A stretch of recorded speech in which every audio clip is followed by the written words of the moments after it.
Hey, look at this puppy face. Oh, darn it. The wrong light came back on. Good morning, folks. Thompson's Farmstead Adventures. I'm Jeff. That was Harley. Oh, Monday, January 15th, 2024. Woke up to it being 1 degree outside. And I guess the normal is supposed to be around mid-40s. Lordy. We got the fire going here. I got, it's about 20 till 9.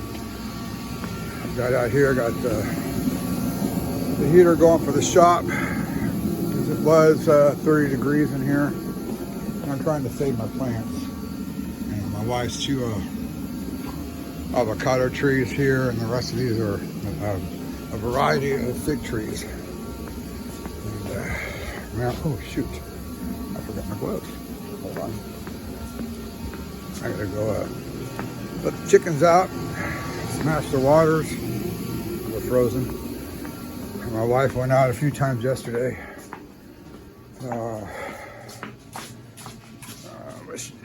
Probably about 4 or 5 times. Break the water so they could have something to drink. The maze. All right, hang on a second. Put you down for a sec. Let me get my gloves on. It's cold outside. Oh, Harley. Not buddy boy. Not buddy boy. No, not that buddy. I made the mistake of slapping him with the gloves as if, you know, like back in the old times when they slapped you across the face before a duel. Well, every time I put my gloves on, now he wants to attack the gloves. All right, Harley, stay. Back. Nope, I don't want you out there. Not right now. All right, whew. Okay. Let's go start off back here.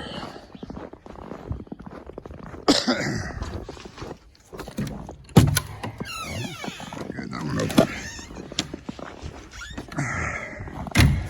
Well, ever since we put in that new light right there, it keeps going off, and now I know why. We have bunny trails everywhere out here. All I see right now is just rabbit. And they're everywhere out here.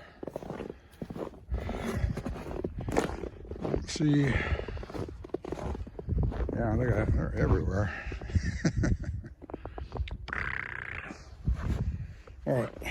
That's there's a walkway. It's frozen. Man, nice. That was from the water. So we can get this thing open. All right, guys. All you guys huddled in the corner. Those are our new ones. They still don't know how to perch yet, or haven't learned it. Let's get their water here. They got plenty of food as we fill that thing up.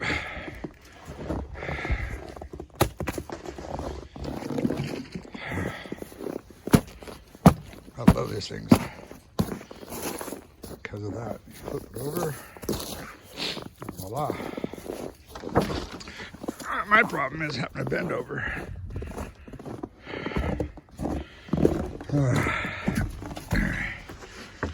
Hold on a second, guys. Here, watch the birds for a moment.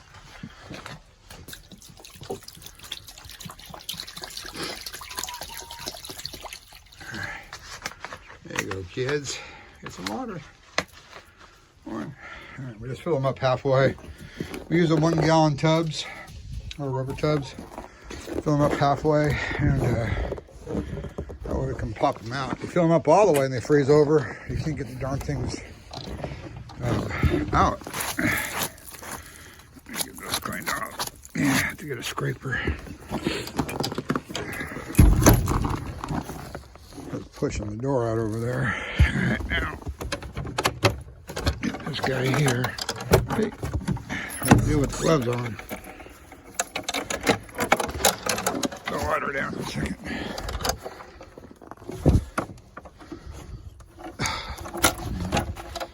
Excuse me. Get the gloves off. Much easier. All right.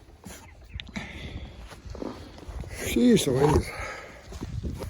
It's hard to be a cameraman and do this all at the same time. Almost tripped over the bell there. Alrighty. Go to the next coop. I did make this thing so it was taller than me. But over a period of time, between all the hay that we put down because of this area floods out, I had no clue at the time. It's built up.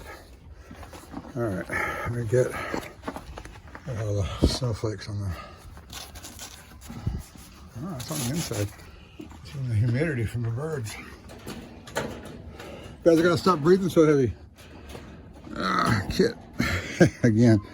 Let me take the glove off. It's crazy. Got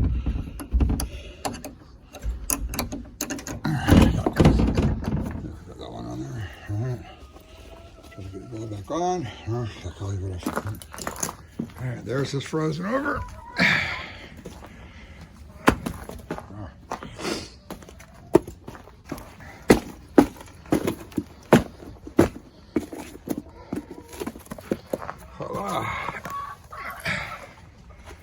All right, guys.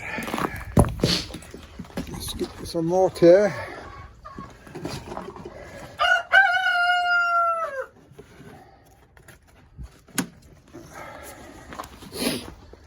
Whew. Right now it's about 2 or 3 degrees outside. It doesn't really feel that bad. They say the heck with that, man. It's cold. Oh, I got a little slushy going on here by the door. So I had easy access, but evidently it turned a little slush. Use the camera action. There you go. All right, you guys got food, you're good there. What I'll do is I'm out of scratch on this side. These are crumble. It's all right. Today's Monday. Oops. Today's Monday. Mondays are the day that we normally take care of the chickens.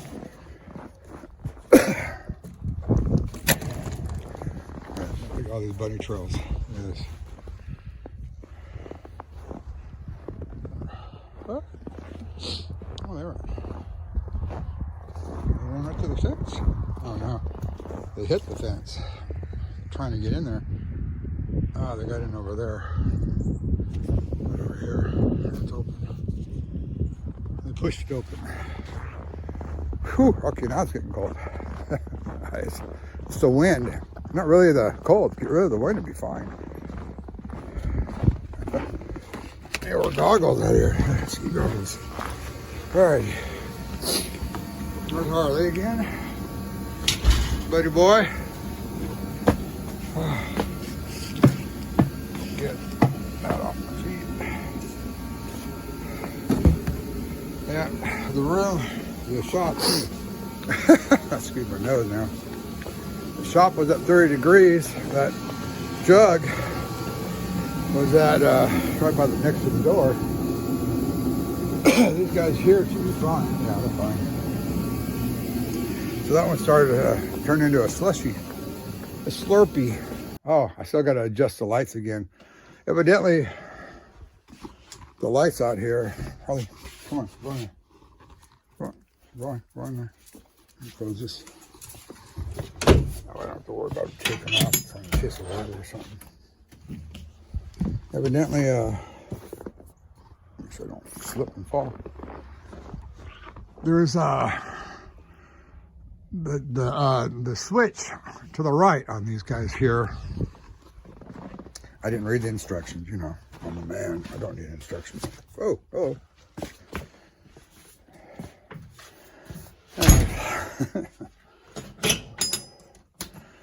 The switch to the right on both of these front and back motion lights.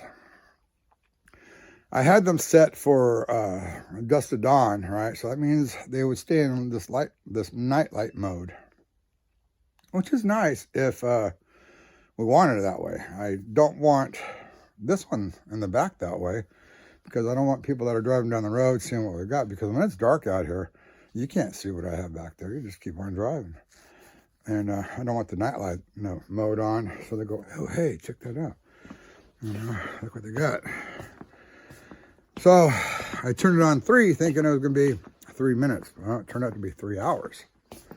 So now I'm going to go ahead and turn off the nightlight mode on these things today too. So that way the motion just goes on and shuts off. That's it. In case there's somebody there, boom. And I'll probably leave the back one on I'll probably leave them on at 5 minutes where they're already at, or 3 or whatever. 3 to 5 minutes. I'm not sure what the setting was. Can't remember. Because the other light, the white one, was a little different. So I think these ones are 3. Oh, I'll do that. Well, actually, you know what? I'm not going to be able to do that today. Because I'm not putting that ladder on a driveway that has snow and ice. Otherwise, I'll be calling Life Alert. Help, I've fallen. I can't get up. And I don't want that to happen. And I'm not making fun of it. It's actually a really cool idea somebody had. If Life Alert, yeah, Life Alert. I think that was, actually, I was looking to get my mom one because she was epileptic and would always have seizures. And sometimes she'd, do a number on herself. At one time, I told her I was going to have her wear a helmet and put rubber balloon furniture everywhere because she wouldn't listen to me. I said, yeah, I'm going to pull all this stuff out and get balloon furniture. That way, at least when you hit it, you bounce off it. Yeah, I grew up with that since I was 8 years old. I had to learn, we always bought vehicles that had the center emergency brake at the time, like the Pintos and stuff like that. And I had to learn to watch my mom, because she'd make these noises like she's trying to scratch her throat. And here I'm in the passenger seat as a kid. She's driving. She would never drive freeways. And we'd be sitting at a stop sign or a stop light, and I hear that noise, and I look over at her.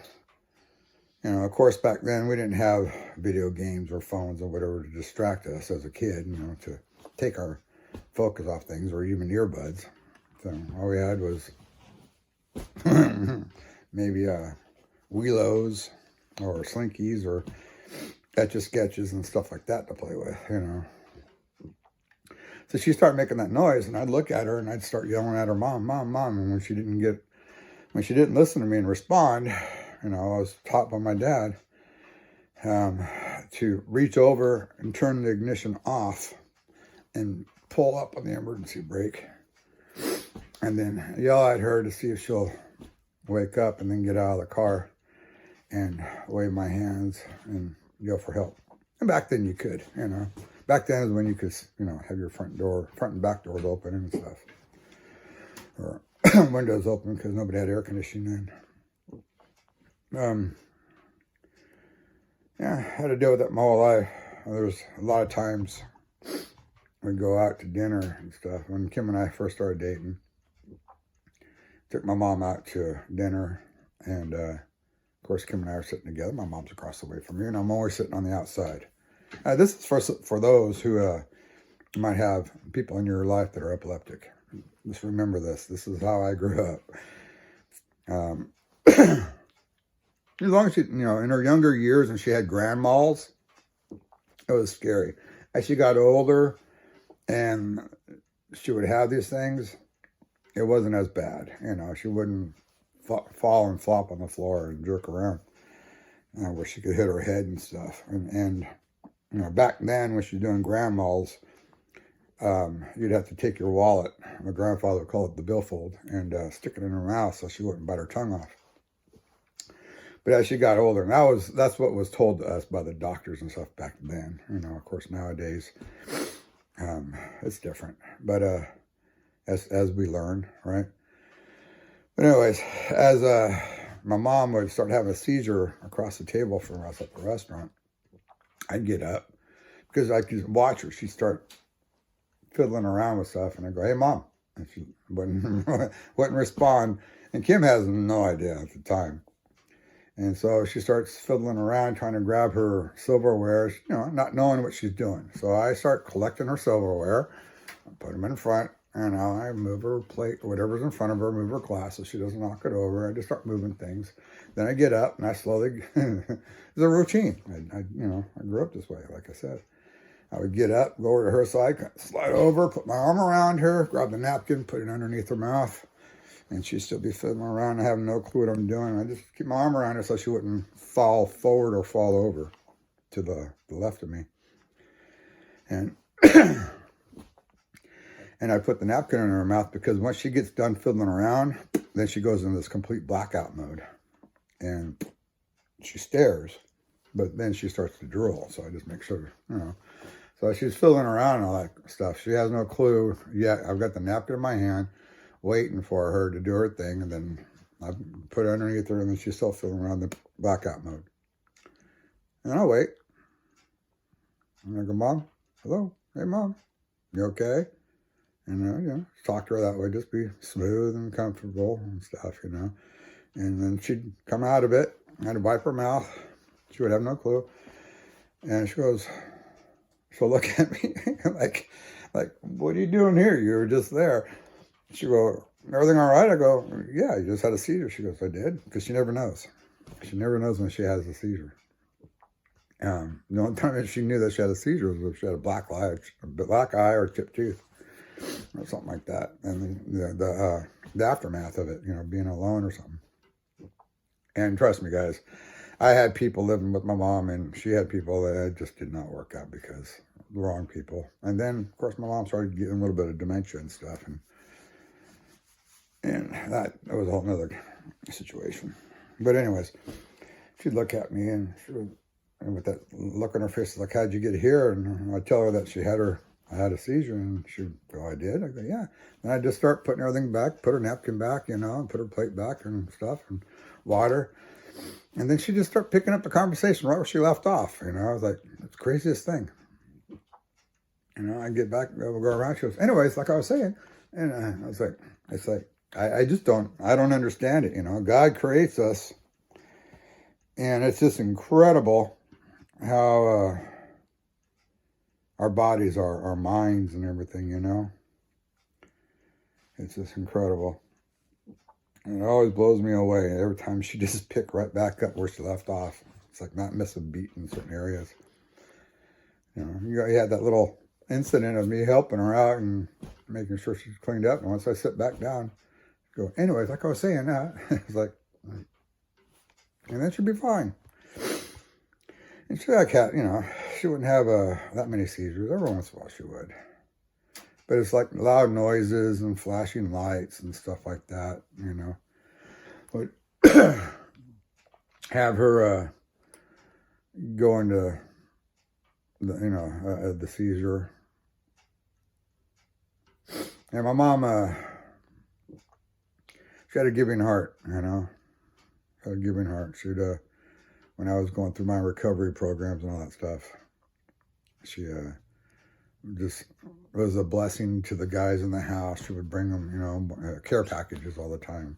One black sock, one, a pair of socks, one white pair of socks, like tube socks or whatever, sports socks.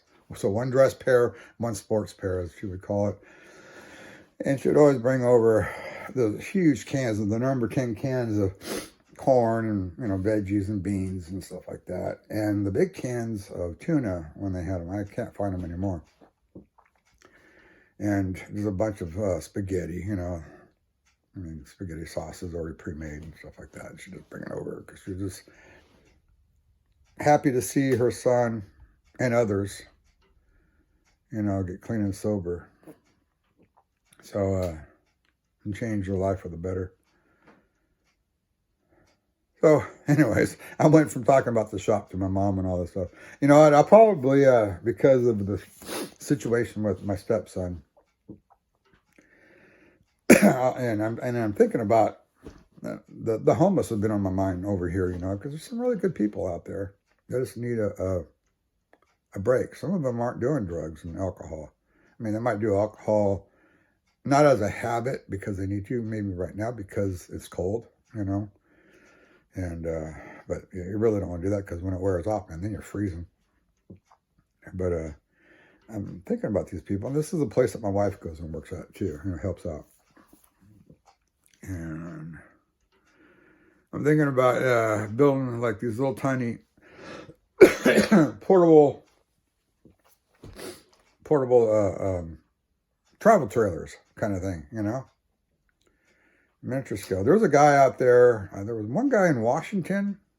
I was doing it for the homeless, and I don't think they mess with him. But Newsom, they tell us, oh yeah, we got all those plans for getting the homeless off the streets and stuff. But then when you help the homeless, then they tie your hands up. You're not allowed to feed them. You're not allowed to, provide them housing if it's on the street. Like there was a guy out there that was really doing good, building these small little boxes, helps give them out of the rain and stuff. They were waterproof. They had a solar panel, a little charger controller and all that, and everything was USB plug-in, so they can charge their phone, they can charge the lights and stuff, and so much better than sleeping on a bunch of pallets to get you up off the ground and building a tent, with cardboard and all that stuff, and because there were cardboard shelters too out there, that these people would makeshift. So you try to help them, Newsom, but get rid of them. It's like, well, then give us something, help give a place. But it's all lies, A lot of these councilmen and stuff of all these states, they want their perfect little state. They want everything to look good because they're all looking for the money. But in reality, every state has these issues, and you got to look at dealing with them. I saw this commercial where they got these beautiful homes, they're like 24 by 48 and all that stuff, and they're saying that they're building for the homeless. Look, I lived on and off the streets for 5 years. I did a lot of stupid stuff out there. It's very rarely are you going to find a person that's going to totally appreciate and turn their life around by giving them one of those homes. Now, that's best suitable because they're like 3-bedroom, 2-bedroom homes with the kitchens and everything. They're all set up. It's best suitable for a small family, but you just don't give them the home and say, here you go. You have to have programs out there, work programs, all kinds of stuff to keep things going. It's like these guys that get out of prison. They get slapped into a halfway house or so like that, but they don't know how to truly transition from prison to being in society, some of these guys, because they've spent so much time in prison. That's the mentality they have. And if somebody has gone to prison that was an upstanding citizen, and then they did something stupid like maybe drunk driving or whatever and killed somebody by accident, or maybe they were down on their luck and they felt that they had to rob a store or something like that because they had to pay for something, like baby formula or whatever, because that's the kind of stuff exists too. It's not always about buying drugs. Mostly, but not always. Those are the people that will, when they get out of prison, transition better because they don't want to go back. They don't want to mess that thing up. But the ones that are repeats and stuff that keep going back, they don't know how to transition out of prison once they get out. The same thing applies with the people living on the street. Some of them get so comfortable on, and they know they got to deal with the daily garbage if they don't do drugs and alcohol. Because I've met a lot of people. I met this gentleman when I was living in Huntington Beach. He slept underneath this 18-wheeler, the big rig trailer, at this lamp store. I sold lamps and ceiling fans and stuff. Anyways, what they did is they put their sign, instead of up high, there was a canvas sign. So putting it up high, they put it down low. And they put pallets underneath it. And he slept underneath that thing for almost like 15 years. And he would stay at one corner or the other corner, and the store, the lamp store, was right on the corner. It was in the corner of shopping malls, right? And he was content. He'd have his Bible there. He'd have his drink there and stuff. People would come up and they would feed him. He was older than me at the time. He has passed away from,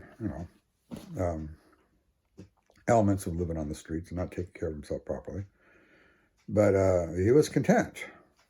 So you have to look at the mindset, the program that needs to be part of putting people into these homes.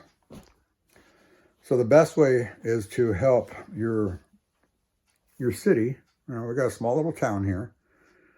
Is to help talk with them and say, hey, this is what really needs to be done. Just like the Jelly Roll.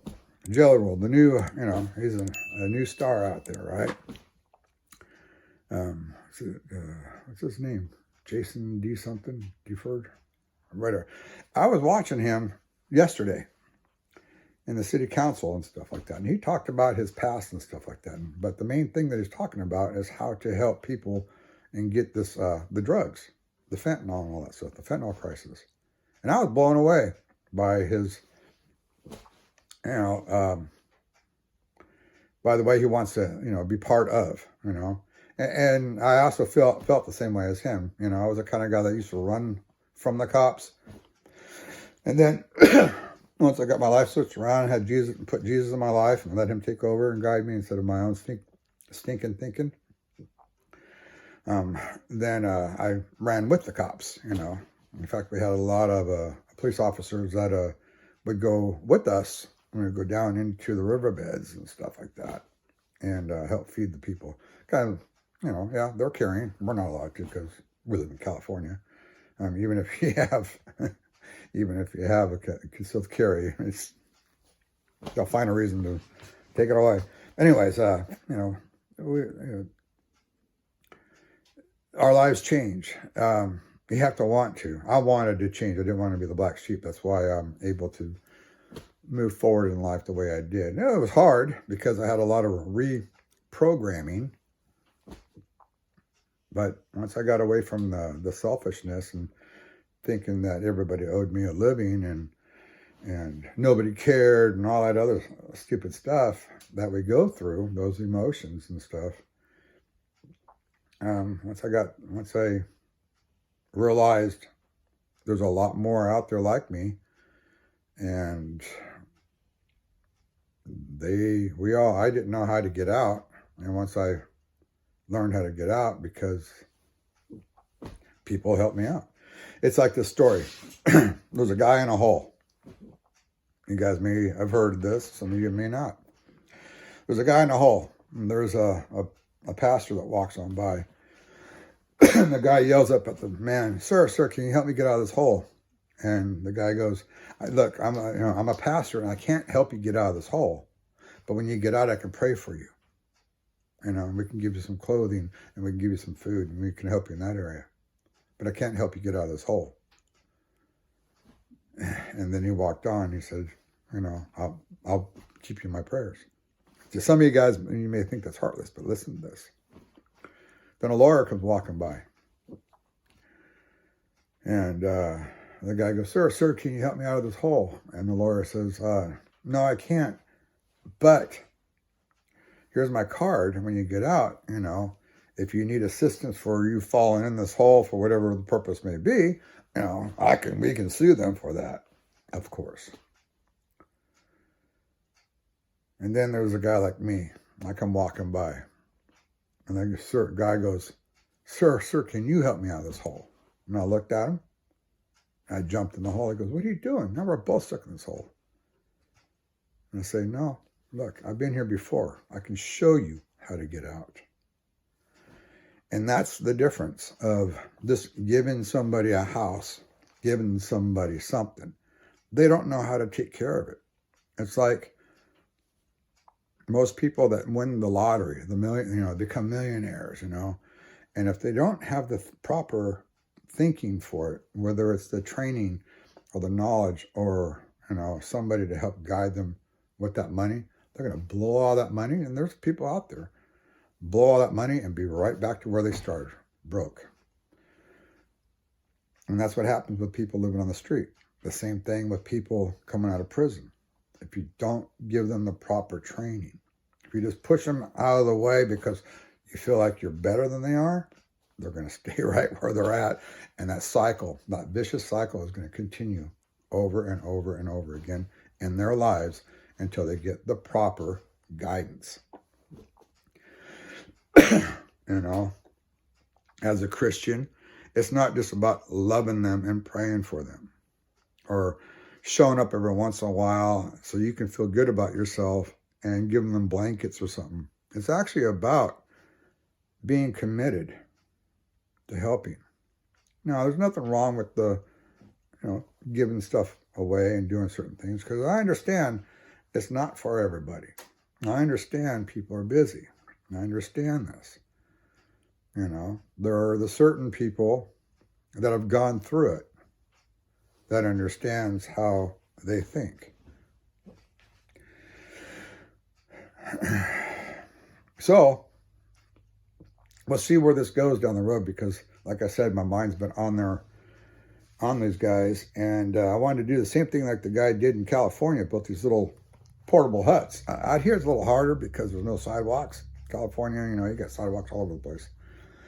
And they may be torn up a little bit by tree roots or whatever, but at least they had sidewalks. Here, you got the street or dirt roads or gravel or whatever. So having the smaller wheels like this guy built, it's going to be a little more difficult out here. Here you need more like wheelchair wheels or something like that. So when the time comes, I'm going to be asking you guys to help out, because financially, my wife and I, we cannot do it. I haven't been working since we moved here. I do need to get back to work, and I'm not old enough in the YouTube world to have any type of monetization yet. Right now it's 0. Because I haven't posted anything yet. I'm still making videos, and I need to get Wi-Fi here, and I'm just learning how to do all this stuff. But anyways, I guess as soon as I start posting, then things will start happening. But anyways, these are all up and coming things. All right. I even have thoughts of getting out there and helping some of the elderly that are living in homes that need some repair. I can build a house from the ground up in everything. And I like to get out there and help some of these people. And I like to bring you guys along. People out there mow people's lawns for free and stuff like that. And because you guys watch and support that way. And sometimes, I guess, buy coffees or whatever, donate. I think it's a donation of some sort, like buy me a coffee thing or whatever it is. I don't know. I have to figure that one out. Because people watch, and once that channel gets monetized, they make some good money. So instead of going out and cutting people's lawns to make money, now they're doing it to help people out because they're making money from YouTube. And I like to see that happen here. But I don't want to see it happen here, not only for me to have some sort of income coming in, because the older I get, the worse it's going to be, but I want to see some income coming in so we can pay it forward. You bless us, and we get to bless others because of you. And we'll see how all that turns out later on. In the meantime, I'm going to get back to doing all this stuff. Matthew's taking today off because the roads are slick. And out here, since it doesn't snow a lot, they don't have chains for tires. Stuff like that. Like it was required for us in the mountains of California. And in the mountains, you'd be stupid not to have chains, because otherwise you'd go off the cliff. But, and that's pretty hairy. But anyways, he's taking today off. We'll see how tomorrow goes too. And I'm just going to go ahead and piddle around a little bit and get some stuff done. But I'm going to go back in the house and actually take a proper shower, even though part of our house is frozen up. Luckily, we do have hot water going in the bathtub and everything. Anyways, enough of that. Give you a little bit of my life story with my mom and all that. I guess I was programmed to be there for people. I was there for my mom, there for my stepfather, my grandfather. Wasn't able to be there for my grandmother, my mom's mom. But I was there, but I wasn't. I would help out when I show up because everybody was still around. She was the first one to go, and then my stepfather, and then my grandfather, and then my mom. My mom lost her family, husband and parents, within 6 years. We both did. And, of course, the depression would set in on my mom being alone and stuff, but she wasn't really alone because I was always there. But that's when we started seeing the dementia kicking in. And then 8 years later, my mom went home to see Jesus. So, anyways, I was blessed by them, and I was able to bless them once I got my shenanigans together, to stop doing all the stupid stuff. I was able to once I got clean and sober and got on the right track, I was able to bless my family. And I blessed my stepfather, and I had him work with me for almost 5 years, Anyways, take care of your family, take care of yourself, and learn how to bless others too, because it'll come back to you. It always does. I don't worry too much anymore about what my future holds because I know my life is in His hands. And I just go with the flow. And yeah, I do hear Him. We all hear Him. It's how do we respond to what we hear? He's not going to put us in a bad situation. And that's what we have to remember. He's here to guide us to greatness. God bless y'all. Talk to you later.